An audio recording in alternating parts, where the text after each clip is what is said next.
வருஷம் கர்த்தருடைய வார்த்தை இல்லாத ஒரு இருண்ட காலமாக இருந்தது. மல்கியா தான் கடைசி தீர்க்கதரிசி.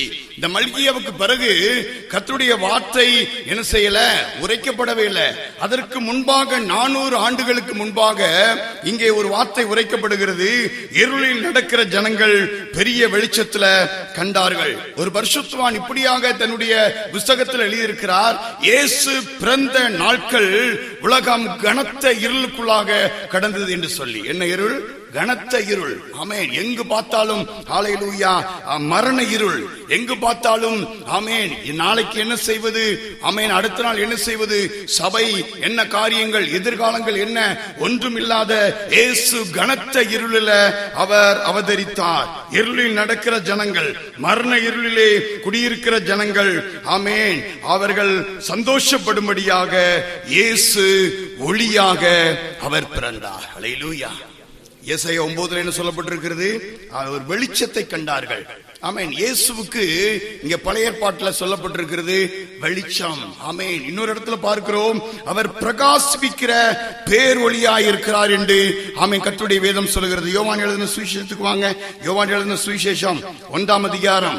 யோவான் எழுதின சுவிசேஷம் 1ஆம் அதிகாரம் 1 ஒரு சில வசனங்களை வேகமாக ஒருவர் வாசிக்கலாம் பாருங்க. ஆதியிலே வார்த்தை இருந்தது.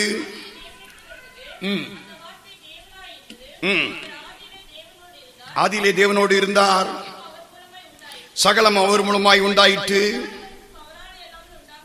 உண்டாகவில்லை.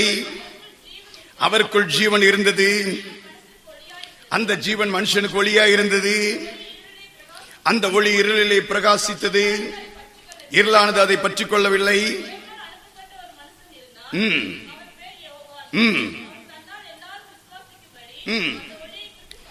அந்த ஒளியை குறித்து சாட்சி கொடுக்க வந்தான்.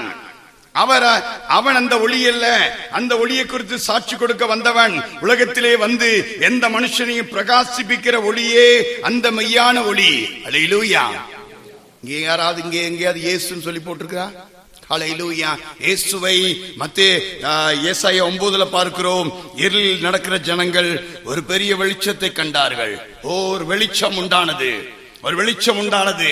இங்கே சொல்லப்பட்டிருக்கிறது பிரகாசிப்பிக்கிற ஒளி என்று சொல்லப்பட்டிருக்கிறது. 4வது வசனம் ரொம்ப முக்கியம். அவருக்குள் ஜீவன் இருந்தது, அந்த ஜீவன் மனுஷனுக்குள் ஒளியாயிருந்தது. என் வாழ்க்கை இருளாயிருந்தது, என் வாழ்க்கை சாபத்தில் இருந்தது, என் வாழ்க்கையில கட்டுகள் இருந்தது, என் வாழ்க்கையில போராட்டங்கள் இருந்தது. ஓ நிம்மதி இல்லாத நிலைமை.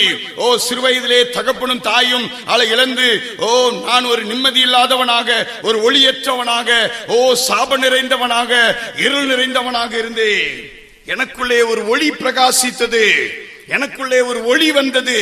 என் வாழ்க்கையில் இருக்கிற இருளை எல்லாம் அது அகற்றி போட்டு விட்டது. அந்த மெய்யான ஒளி ஆண்டவராகிய இயேசு கிறிஸ்து. அல்லேலூயா, அல்லேலூயா.